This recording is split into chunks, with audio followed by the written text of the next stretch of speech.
നമസ്കാരം, എല്ലാവർക്കും എൻ്റെ പുതിയൊരു വീഡിയോയിലേക്ക് സ്വാഗതം. ഇന്ന് ഞാൻ സോംബി ഡിറ്റക്റ്റീവിന്റെ 9ാമത്തെ എപ്പിസോഡാണ് പറയാൻ പോണത്. കഴിഞ്ഞ എപ്പിസോഡിൽ നമ്മൾ കണ്ടത് നമ്മുടെ ഹീറോയിൻ നമ്മുടെ ഹീറോ ആരാണെന്ന് തിരിച്ചറിയാണ്. അവന്റെ മേക്കപ്പ് ഇല്ലാത്ത രൂപം അവൾ കാണാണ്. ഇനി എന്താ ഉണ്ടായി നോക്കാം. തുടക്കം തന്നെ കാണിക്കണത് അവൾ അവിടുന്ന് പേടിച്ച് ഓടുന്നതായിട്ടാണ്. തിരിച്ച് വീട്ടിലെത്തുമ്പോൾ അവളുടെ മനസ്സിൽ 100 ചോദ്യങ്ങളാണ്. അയാൾ ശരിക്കും ഒരു മനുഷ്യൻ തന്നെയാണോ? പെട്ടെന്ന് അവൾക്ക് എന്തോ ഓർമ്മ വന്നിട്ട് അവളുടെ ലാപ്ടോപ്പ് എടുത്ത് നോക്കുമ്പോൾ അതിൽ അവൻ ആദ്യം ഇവള് മീറ്റ് ചെയ്തപ്പോൾ അവളുടെ അസിസ്റ്റന്റ് എടുത്ത ആ ഒരു വീഡിയോയില് അവന്റെ കാലുമത്തെ ആ ഒരു പാട് കാണുകയാണ്. അവന്റെ മേലാകെയുള്ളത് ഈ ഒരു പാട് തന്നെയാണെന്ന് അവള് തിരിച്ചറിയാണ്. ഇപ്പൊ പെട്ടെന്ന് അവളുടെ അളിയൻ ബ്രേക്ക്ഫാസ്റ്റ് റെഡിയായി കഴിക്കാൻ വാന്ന് പറഞ്ഞ് വിളിക്കുമ്പോൾ അയാൾ പെട്ടെന്ന് ആ ഒരു ലാപ്ടോപ്പിൽ അവന്റെ പടം കാണാണ്. അയാൾ തിരിച്ചു വന്നിട്ട് ഇത് ഏത് സോംബി പടമാന്ന് പറയുമ്പോൾ ഇവളും സോംബി പടം എന്ന് ചോദിക്കുമ്പോൾ അയാൾ പറയും, ആ സോംബികൾക്കാണ് സാധാരണ ഇത്തരത്തിലുള്ള പാടുകൾ ഉണ്ടാവണെന്ന് പറയാണ്. ഇത് ശരിക്കും റിയലിസ്റ്റിക് ആയിട്ട് തോന്നണ്ടെന്ന് പറയുമ്പോൾ അവൾക്കും എന്തോ മനസ്സിൽ കത്തുന്നുണ്ട്. അയാളാണെങ്കിൽ ഇതേതോ സിനിമയിലെ ഭാഗമാണെന്ന് വിചാരിച്ചിരിക്കുകയാണ്. അങ്ങനെ അയാളാണെങ്കിൽ കുറെ നാളായിട്ട് ഈ ഒരു സിനിമയ്ക്ക് വേണ്ടിയിട്ട്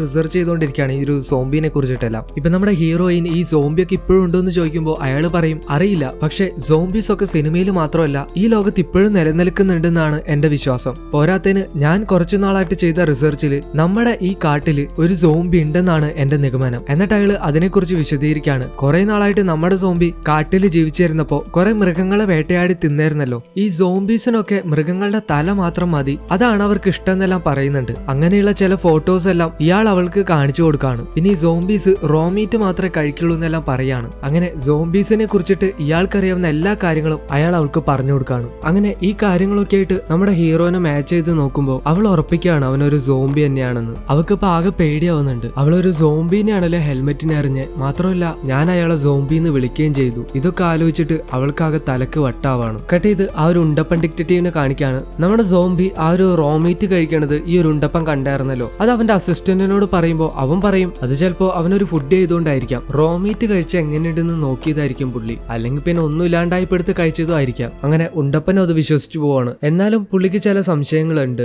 കട്ട് ചെയ്ത് വീണ്ടും നമ്മുടെ ഹീറോയിനെ കാണിക്കാണ്. അവളാണെങ്കിൽ ഇപ്പൊ പോലീസിനെ വിളിക്കണോ വേണ്ടയോ എന്ന് വിചാരിച്ചിരിക്കുകയാണ്. ഇപ്പൊ അവൾ വിചാരിക്കുകയാണ്, പക്ഷെ അയാൾ എന്നെ ഒന്നും ചെയ്തിട്ടില്ലല്ലോ, അയാൾ ഇതുവരെ നോർമലായി എന്നോട് പെരുമാറിയത് എന്തുകൊണ്ടായിരിക്കും എന്നെല്ലാം ചിന്തിച്ചിട്ട് അവള് വിളിക്കണില്ല. ഇപ്പൊ അവളുടെ ചേച്ചി വന്നിട്ട് അവളെ ചെവിക്ക് പിടിച്ച് കൊണ്ടുപോവാണ്. ഇത്രയും നാളായിട്ടും നീ എന്താ നിന്റെ ലിവിങ് എക്സ്പെൻസ് തരാത്തേന്ന്, ഈ ലോണൊക്കെ ഞാൻ തന്നെ അടക്കണേന്ന് നിനക്ക് അറിയാലോ എന്നെല്ലാം പറയാണ്. ഇപ്പൊ ഇവള് പറയും, ഇപ്പൊ കാശൊന്നല്ലോ പ്രധാനം, ഞാനിപ്പോ അതിലും വലിയൊരു കാര്യമാണ് പറയാൻ പോണെന്ന്, ഞാൻ ശരിക്കും ഒരു സോംബിനെ കണ്ടു എന്ന് പറയാണ്. ഇപ്പൊ അവളുടെ ചേച്ചിയാണെങ്കിൽ നിനക്കെന്താ വട്ടായോ എന്ന് ചോദിക്കുമ്പോൾ അവള് പറയും, ചേച്ചി എനിക്ക് വട്ടായതല്ല, നിങ്ങൾ സോംബിനെ കണ്ടിട്ടില്ലേ സിനിമയിലൊക്കെ. എന്നിട്ട് പുള്ളിക്കാരി തന്നെ സോംബിയുടെ ആക്ഷൻസ് ഒക്കെ ഇങ്ങനെ കാണിച്ചു കൊടുക്കാണ്. പോരാത്തതിന് അവളുടെ അളിയന്റെ അടുത്ത് ഇങ്ങനെ തന്നെ അല്ലേ എന്ന് ചോദിക്കുമ്പോൾ അയാളാണെങ്കിൽ അല്ല നീ കാണിക്കുന്നത് തെറ്റാന്ന് പറഞ്ഞിട്ട് പുള്ളിയുടെ വേർഷൻ സോംബിനെ കാണിച്ചു കൊടുക്കാണ്. ഇപ്പൊ അവളുടെ ചേച്ചിക്കാണെങ്കിൽ ദേഷ്യം വന്നിട്ട് രണ്ടിനെ അവിടെ നിന്ന് അടിച്ചോടിക്കാണ്. അയാളാണെങ്കിൽ വേഗം വന്നിരുന്ന് ഫുഡ് കഴിക്കുന്നുണ്ട്. നമ്മുടെ ഹീറോയിനെ ആണെങ്കിൽ ഒരു ചൂലിനടിച്ച് പുറത്താക്കാണ്. നീ കാശായിട്ട് തിരിച്ചു വന്നാ മതി എന്ന് പറഞ്ഞിട്ട് ഇപ്പൊ അവൾക്ക് ചെരുപ്പ് എറിഞ്ഞിട്ട് കൊടുക്കുന്നുണ്ട്. അതാണെങ്കിൽ 2 ഡിഫറെന്റ് ആയിട്ടുള്ള പേരുകളുടെ ഓരോന്ന് മാത്രം. അങ്ങനെ അവളെ ചവിട്ടി പുറത്താക്കിയിട്ട് അവളുടെ ചേച്ചി നേരെ പോണത് പോലീസ് സ്റ്റേഷനിലേക്കാണ്. എന്തിനാന്ന് വെച്ചാല് നമ്മുടെ സെക്കൻഡ് ഹീറോനെ കാണാൻ വേണ്ടിയിട്ടാ. അവനൊരു ജ്യൂസ് എല്ലാം കൊണ്ട് കൊടുത്തിട്ട് അവളുടെ അനീത്തിനെ അവനോട് കെട്ടാൻ പറയാണ്. അല്ലാണ്ട് അവളുടെ ചെലവൊന്നും എനിക്ക് താങ്ങാനായിട്ട് പറ്റണില്ല എന്ന് പറയാണ്. ഇന്നേരം തന്നെ ആ ഒരു ചെയർമാൻ അയാളെ കാണുമ്പോൾ ഇവർ അയാളുടെ അടുത്തേക്ക് ചെന്നിട്ട് നീയാണല്ലോ അപ്പൊ എന്റെ അനീത്തിനെ കൊല്ലാൻ നോക്കിയെന്ന് പറഞ്ഞുകൊണ്ട് അയാളുടെ ചെവി മുടിയെല്ലാം പിടിച്ച് പറിക്കുന്നുണ്ട്. കട്ട് ചെയ്ത് നമ്മുടെ ഹീറോനെ കാണിക്കാണ്. അവനാണെങ്കിൽ അവന്റെ വീട് ലോക്ക് ചെയ്ത് പുറത്തേക്ക് ഇറങ്ങാൻ നേരം നമ്മുടെ ഹീറോയിൻ അങ്ങോട്ടേക്ക് വരാണ്. അവളാണെങ്കിൽ പേടിച്ചിട്ട് സേഫ്റ്റിക്ക് വേണ്ട സകല സാധനങ്ങളും മേത്ത് വെച്ചിട്ടാണ് വന്നേക്കണേ. നമ്മുടെ ആളും ഇവക്കിപ്പോ ഇതെന്താ പറ്റിയെന്ന് വിചാരിക്കുകയാണ്. അവൾ അകത്ത് വിളിച്ചിരുത്തിയിട്ട് നീ ഇതിപ്പോ എന്തിനാ ഇങ്ങനെ ഡ്രസ്സ് ചെയ്തിട്ട് വന്നേക്കണേന്ന് ചോദിക്കുമ്പോൾ അവള് പറയും പുറത്ത് നല്ല വെയിലല്ലേ, അതുകൊണ്ടാണ് ഞാനിങ്ങനെ ഡ്രസ്സ് ചെയ്തേക്കണേന്ന്. എന്നിട്ട് ഇവള് നിങ്ങൾ ശരിക്കും സോംബി ആണോ എന്ന് ചോദിക്കുമ്പോൾ അവനും അതേന്ന് പറയാണ്. എന്താ നിനക്ക് പേടിയുണ്ടോ എന്ന് ചോദിക്കുമ്പോൾ അവളും ഏയ് എനിക്ക് പേടിയൊന്നുമില്ല എന്ന് പറഞ്ഞിട്ട് ആ ഒരു ചായ എടുത്ത് കുടിക്കാൻ നേരം അവളുടെ കൈ കിടന്ന് കിടുകിടാ വിറയ്ക്കാണ്. എന്നിട്ട് ഇവളാണെങ്കിൽ ഇവളെങ്ങനെ തിന്നാലോ എന്ന് പേടിച്ചിട്ട് പരസ്പര ബന്ധമില്ലാത്ത ഓരോ കാര്യങ്ങളിരുന്ന് പറയാണ്. ഇവള് പറയും എന്റെ കിഡ്നി ഒക്കെ ആകെ പോയി കിടക്കാണ്, പിന്നെ നിനക്കറിയാലോ ഞാൻ ഒരു മദ്യപാനിയാണെന്ന്, അതുകൊണ്ട് തന്നെ എന്റെ ലിവറൊക്കെ ആകെ പോയി കിടക്കാം, എന്റെ കിഡ്നിക്കും വലിയ ടേസ്റ്റ് ഒന്നും ഉണ്ടാവില്ല, പിന്നെ മാത്രമല്ല എനിക്ക് വലിയ ബുദ്ധി ഇല്ലാത്തതുകൊണ്ട് തലച്ചോറും വലിയ രസമൊന്നും ഉണ്ടാവില്ല എന്നൊക്കെ പറയാണ്. ഇത് കേട്ടിട്ട് നമ്മുടെ സോംബി ആണെങ്കിൽ നിനക്കിപ്പോ എന്താ വേണ്ടേ വന്ന കാര്യം പറയാനായിട്ട് പറയാണ്. ഇപ്പൊ അവള് പറയും വീട്ടിൽ കാശ് കൊടുക്കാത്തതുകൊണ്ട് എന്നെ ചേച്ചി വീട്ടിൽ നിന്ന് അടിച്ച് പുറത്താക്കി, അതുകൊണ്ട് നിങ്ങൾ അന്ന് എനിക്ക് തരാന്ന് പറഞ്ഞ കാശ് അത് ചോദിക്കാൻ വേണ്ടിയിട്ടാ വന്നേന്ന്. ഇപ്പൊ അവനാണെങ്കിൽ അത് ഞാൻ നിന്നോട് അന്നേ അക്കൗണ്ട് നമ്പർ ചോദിച്ചല്ലേ എന്ന് പറയുമ്പോൾ അവള് പറയും അത് ഞാൻ മനഃപൂർവ്വം തരാതിരുന്നതാ, കാരണം അക്കൗണ്ടിൽ ഇട്ടാല് ക്രെഡിറ്റ് കാർഡിന്റെ പെൻഡിങ് പേയ്മെന്റ്സ് എല്ലാം പിടിച്ചു പോകുന്നു പറയാണ്, അതുകൊണ്ട് എനിക്ക് കാശായിട്ട് മതിയെന്ന്. നമ്മുടെ ആളും ഒരു ചെപ്പ് നിറയെ 2 കെട്ട് കാശ് അവൾക്കെടുത്ത് കൊടുക്കാണ്. അത് ശരിക്കും അവൻ അവൾക്ക് വേണ്ടിയിട്ട് തന്നെ മാറ്റി വെച്ചായിരുന്നാണ്. ഇപ്പൊ അവള് അവന്റെ ബാഗ് എല്ലാം കണ്ടിട്ട് അവനോട് ചോദിക്കാണ്, നിങ്ങൾ ഞാൻ കാരണമാണോ നാട് വിട്ട് പോണേന്ന്? അതിന്റെ ആവശ്യമില്ല, ഞാൻ ഇത് ആരോടും പറയില്ല എന്ന് പറയുമ്പോ അവൻ പറയും, നീ നിന്റെ കാര്യം നോക്കിയാൽ മതി, എന്റെ കാര്യം നോക്കാൻ എനിക്കറിയാന്ന്. ഇപ്പൊ അവളും ഓക്കെ ബോസ്, കാശ് തന്നതിന് നന്ദി, ടേക്ക് കെയർ എന്ന് പറഞ്ഞിട്ട് അവിടുന്ന് പോകുന്ന നേരം പെട്ടെന്ന് അവൾക്കൊരു വയറുവേദന വരാണ്. വേദന സഹിക്കാൻ പറ്റാണ്ട് അവൾ അവിടെ തന്നെ വീഴുമ്പോ നമ്മുടെ ആള് അവളുടെ മേത്തിട്ടേക്കുന്ന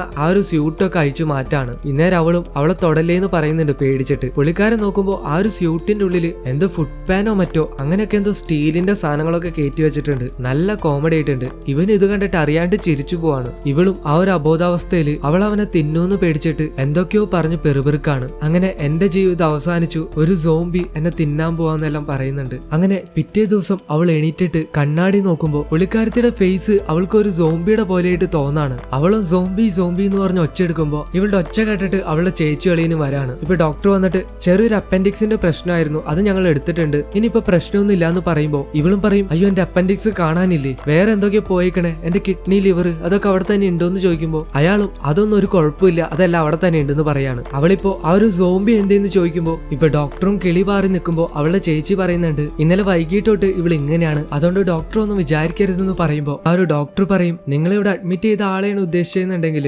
പുള്ളിക്കാരൻ ഇപ്പൊ തന്നെയാണ് ഇവിടുന്ന് പോയത്, നിങ്ങളുടെ ഹോസ്പിറ്റൽ ബില്ലെല്ലാം ആള് പേ ചെയ്തിട്ടുണ്ടെന്ന് പറയാണ്. ആള് പെട്ടെന്ന് തന്നെ നിങ്ങൾ ഇവിടെ എത്തിച്ചുകൊണ്ട് നന്നായി, ഇല്ലെങ്കിൽ കുറച്ചുകൂടെ കോംപ്ലിക്കേറ്റഡ് ആയേനെന്ന് പറയുന്നുണ്ട്. ഇപ്പൊ ഇവളാണെങ്കിൽ ആ ഒരു വേദന വെച്ചിട്ട് തന്നെ അവൻ അന്വേഷിച്ച് പുറത്തേക്ക് ഇറങ്ങാണ്. ഇന്നേരം നമ്മുടെ സോംബിക്കുട്ടൻ ചിന്തിക്കാണ്, ഞാൻ ശരിക്കും ഒരു മനുഷ്യനെയാണോ രക്ഷിച്ചേ, ഇനി ഒരു പക്ഷെ ഞാൻ മനുഷ്യനായിരുന്നപ്പോ വല്ല സോഷ്യൽ സർവീസ് ആണോ ചെയ്തായിരുന്നെന്നെല്ലാം. ഇപ്പൊ അവനും ആ ഒരു ലിഫ്റ്റിൽ നിന്ന് ഇറങ്ങുമ്പോ നമ്മുടെ ചുള്ളം പോലീസ് അകത്തേക്ക് കയറുന്നുണ്ട്. പക്ഷെ ഇവൻ ക്യാപ്പ് വെച്ചേക്കുന്നോണ്ട് അവന്റെ ഫേസ് ശരിക്കും കാണുന്നില്ല. കട്ട് ചെയ്ത് നമ്മുടെ ഉണ്ടപ്പൻ ഡിറ്റക്റ്റീവിനെ കാണിക്കാണ്. നമ്മുടെ സോംബിക്കുട്ടൻ കഴിച്ച പോലെ റോ ചിക്കൻ കഴിച്ചാൽ എങ്ങനെ ഉണ്ടാവും നോക്കാനായിട്ട് അവനും ഒരു കടയിൽ പോയിട്ട് അത് വാങ്ങിക്കാണ്. ഇപ്പൊ ആ ഒരു കടക്കാരനാണെങ്കിൽ ശരിക്കുള്ള കിം മൂ യങ്, അതായത് നമ്മുടെ ആള് ജീവിക്കുന്ന ആ ഒരു ഐഡന്റിറ്റി, അതായത് മരിച്ചുപോയ ശരിക്കുള്ള ആ ഒരു ഡിറ്റക്റ്റീവ്. പുള്ളീനെ അറിയാം, ശരിക്കും ഇയാളുടെ കൂട്ടുകാരനാണ് അയാള്. ഇവരുടെ ഒരു ക്ലബില് അയാൾ മെമ്പറാണ്. അന്ന് എടുത്ത ഒരു ഫോട്ടോഗ്രാഫ് ഇയാളുടെ കടയിൽ ഇരിക്കുന്നുണ്ടാവും. മാത്രമല്ല ആ ഒരു ശരിക്കുള്ള ഡിറ്റക്റ്റീവ് അങ്ങനെ ഫോട്ടോയ്ക്കൊന്നും നിന്ന് കൊടുക്കില്ല, ആൾക്കാരായിട്ടൊന്നും അധികം അടുപ്പില്ലാത്ത ആളായിരുന്നു. ഈ ഒരു ഫോട്ടോ അയാളെ നിർബന്ധിച്ചെടുപ്പിച്ചതാന്ന് ഇങ്ങോട്ട് പറയുന്നുണ്ട്.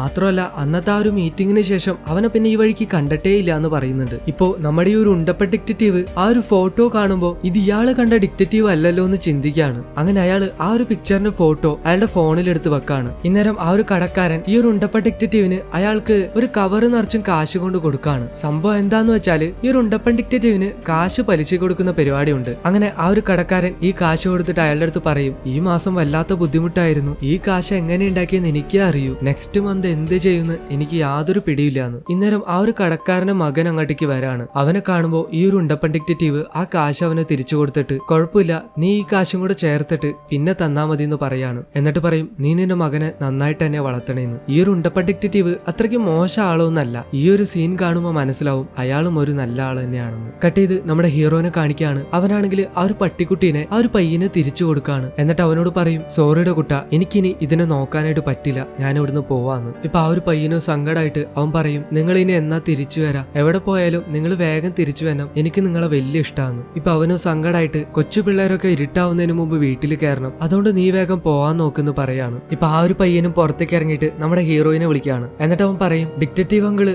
എങ്ങോട്ടോ പോവാണെന്ന് പറഞ്ഞു, അതുകൊണ്ട് ആ ഒരു പട്ടീനെ എനിക്ക് തന്നെ തിരിച്ചു തന്നേക്കാം, ഇതിനെ തിരിച്ചു കൊണ്ടുവരാനായിട്ട് ഡാഡി സമ്മതിച്ചു, പക്ഷെ മമ്മി ഒട്ടും സമ്മതിക്കാളാന്ന് പറയാണ്. ഇപ്പൊ നമ്മുടെ ഹീറോയിനും അതൊക്കെ ഞാൻ നോക്കിക്കോളാം, ഡിറ്റക്റ്റീവ് അങ്കിള് നിന്നോട് എങ്ങോട്ടേക്ക് പോണേന്ന് വല്ലതും പറഞ്ഞു എന്ന് ചോദിക്കാണ്. ഇപ്പൊ ആ ഒരു കുട്ടിപ്പയ്യനും ഇല്ല, അങ്ങോട്ട് എന്നോട് അതിനെ കുറിച്ചൊന്നും പറഞ്ഞില്ല എന്ന് പറയാണ്. ഇപ്പൊ നമ്മുടെ ഹീറോയിൻ മനസ്സിലാക്കാണ് നമ്മുടെ ആളൊരു സോംബി ആണെങ്കിലും ആ ഒരു പട്ടിക്കുട്ടീനെ പോലും ഉപദ്രവിച്ചിട്ടില്ല എന്ന്. ഇപ്പൊ അവളും കിടന്ന കിടപ്പിന്ന് നേരെ അവന്റെ ഓഫീസിലേക്ക് പോവാണ്. ഇപ്പൊ ആ ഒരു സിസ്റ്റർ പറയുന്നുണ്ട്, നിങ്ങൾക്കിപ്പോ ബെഡ് റെസ്റ്റ് ആണ്, പുറത്തേക്ക് പോകാറായിട്ടില്ല എന്ന്. പക്ഷെ അതൊന്നും അവള് മൈൻഡ് ചെയ്യില്ല. അവന്റെ ഓഫീസിൽ പോയി നോക്കുമ്പോ അവിടെ അവൻ ഉണ്ടാവില്ല. പക്ഷെ അവന്റെ ഫോൺ അവിടെ അവൻ മറന്നു വെച്ചിട്ടുണ്ടാവും. അവിടുന്ന് കട്ട് ചെയ്ത് നമ്മുടെ ആളെ കാണിക്കാണ്. അവൻ എവിടേക്കോ പോവാൻ വേണ്ടിയിട്ട് ഒരു ബസ്സിൽ കയറിയിരിക്കുകയാണ്. ഇപ്പൊ ആ ഒരു ബസ്സിലേക്ക് പോലീസുകാർ വന്നിട്ട് അവര് സംശയിക്കുന്ന വേറെ ആരെയോ പിടിക്കാൻ വേണ്ടിയിട്ട് ആ ഒരു ബസ്സിനകത്തുള്ള എല്ലാവരുടെയും ID കാർഡ് ചെക്ക് ചെയ്യാണ്. ഇന്നേരം നമ്മുടെ സോംബിയുടെ അടുത്ത് എത്തുമ്പോൾ അവന്റെ ഐഡിയിൽ ഫേസ് ആയിട്ട് ഒട്ടും മാച്ച് ഇല്ല. അതെങ്ങനെ, അത് ശരിക്കുള്ള ഡിറ്റക്റ്റീവിന്റെ അല്ലേ? പക്ഷെ ഇപ്പോ കറക്റ്റ് ടൈമിൽ നമ്മുടെ ഹീറോയിൻ ആ ഒരു ബസ്സിലേക്ക് വരാണ്. അവളാണെങ്കിൽ ആ ഒരു പോലീസുകാർക്കെല്ലാം അറിയാലോ. അവൾ അവരോട് പറയും, ഇതെന്റെ ബോസ് ആണ്, പുള്ളി ഒരു സ്ഥലം വരെ പോവാണ്, പക്ഷെ അങ്ങ് ഒരു ഫോൺ എടുക്കാൻ മറന്നു എന്ന് പറഞ്ഞിട്ട്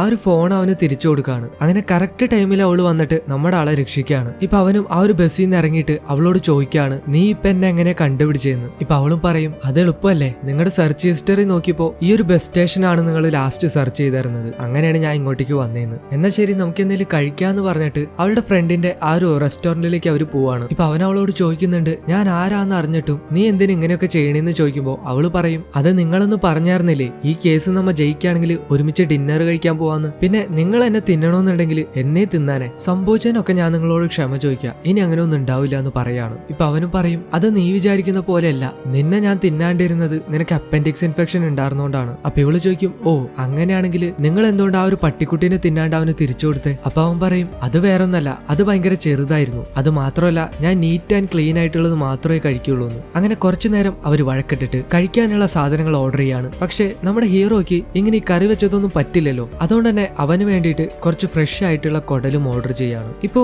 ആ ഒരു കടയുടെ ഓണർ ആയിട്ടുള്ള നമ്മുടെ ആ ഒരു കൂട്ടുകാരത്തി ഉണ്ടല്ലോ, അന്ന് വന്ന ആ ഒരു സോംബി മേക്കപ്പ് അത് ഇവനാണെന്ന് അവൾ തിരിച്ചറിയാണ്. കാരണം അന്നത്തെ ഒരു ഫോട്ടോ ഇവള് ഫ്രെയിം ചെയ്ത് അവളുടെ കടയിൽ വെച്ചിട്ടുണ്ടാവും. പക്ഷെ ഇപ്പൊ നമ്മുടെ ഹീറോയിൻ ഇവനൊരു ഡിക്റ്റേറ്റീവ് ആയതുകൊണ്ട് തന്നെ വേഷം മാറി കടയിൽ കയറിയിട്ട് ഇവിടെ യൂസ് ചെയ്യുന്ന മീറ്റ് എല്ലാം ഫ്രഷ് ആണോ എന്ന് ചെക്ക് ചെയ്തതാണെന്ന് പറയാണ്. അത് ഇദ്ദേഹത്തിന്റെ ഒരു അന്വേഷണ ഭാഗമായിരുന്നു എന്ന് ഇവള് പറയാണ്. ഇപ്പൊ നമ്മുടെ ആളും പറയും ഈ കടയിലെ മീറ്റ് നല്ല ഫ്രഷ് ആണെന്ന്. അവരതിന് താങ്ക്സും പറഞ്ഞിട്ട് പോകുമ്പോൾ നമ്മുടെ ആൾക്കാർ ഫുഡിൽ കോൺസെൻട്രേറ്റ് ചെയ്യാൻ തുടങ്ങാണ്. അവിടെ വെച്ച് 9ാമത്തെ എപ്പിസോഡ് അവസാനിക്കുകയായി. ഈ ഒരു എപ്പിസോഡ് എല്ലാവർക്കും ഇഷ്ടപ്പെട്ടു എന്ന് വിചാരിക്കുന്നു. എങ്കിലും ഒന്ന് ലൈക്ക് ചെയ്യുക, സബ്സ്ക്രൈബ് ചെയ്യുക, ഒന്ന് ഷെയർ ചെയ്യുക. അപ്പോൾ അടുത്ത എപ്പിസോഡായിട്ട് ഞാൻ ഇന്ന് തന്നെ മാക്സിമം വരുന്നതാണ്. പാതിരാത്രിയിലും ഞാൻ അപ്ലോഡ് ചെയ്യുന്നതാണ്. അപ്പോൾ അതുവരേക്കും അന്നാര സമാന.